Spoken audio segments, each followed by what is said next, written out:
चलिए भक्तों, बिना किसी देरी के शुरू करते हैं चील और सियारिन से जुड़ी जितिया व्रत कथा।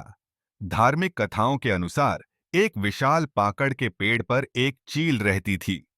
उस पेड़ के नीचे एक सियारिन भी रहती थी। दोनों पक्की सहेलियां थीं। दोनों ने कुछ महिलाओं को देखकर जितिया व्रत करने का संकल्प लिया और भगवान जीमूत वाहन पूजा करने का प्रण लिया।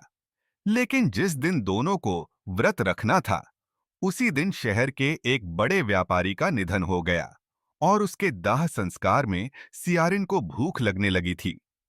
मृत्यु देखकर वह खुद को रोक न सकी और उसका व्रत टूट गया।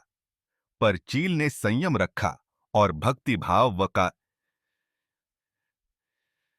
नियम पूर्वक व्रत करने के बाद अगले दिन व्रत पारण किया। अगले जन्म में दोनों सहेलियों ने एक ब्राह्मण परिवार में पुत्री के रूप में जन्म लिया। उनके पिता का नाम भास्कर था। चील बड़ी बहन बनी और सियारिन छोटी बहन के रूप में जन्मी थी। चील का नाम शीलवती रखा गया। शीलवती की शादी बुद्धिसेन के साथ हुई, जबकि सियारिन का जन्म कपूरावती रखा गया और उसका विवाह उस नगर के राजा मलाय केतु के साथ हुआ। भगवान जीमूतवाहन के आशीर्वाद से शीलवती के 7 बेटे हुए, पर कपूरावती के सभी बच्चे जन्म लेते ही मर जाते थे। कुछ समय बाद शीलवती के 7 पुत्र बड़े हो गए और सभी राजा के दरबार में काम करने लगे। कपूरावती के मन में उन्हें देखकर जलन की भावना आ गई। उसने राजा से कहकर सभी बेटों के सर काट दिए। उन्हें 7 नए बर्तन मंगवाकर उसमें रख दिए और लाल कपड़े से ढककर शीलवती के पास भिजवा दिए।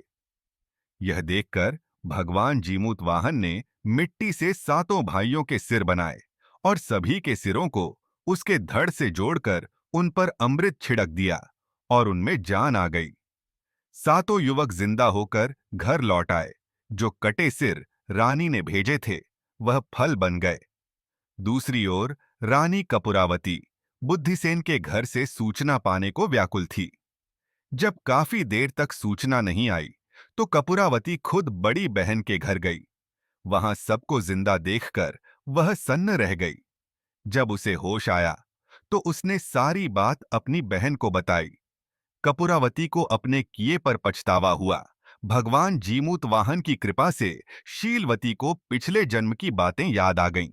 वह कपूरावती को उसी पाकड़ के पेड़ के पास ले गई और उसे सारी बात बताई। कपूरावती बेहोश हो गई और मर गई। जब राजा को इसकी खबर मिली, तो उन्होंने उसी जगह पर जाकर पाकड़ के पेड़ के नीचे कपूरावती का दाह संस्कार किया। कपूरावती अक्का थी।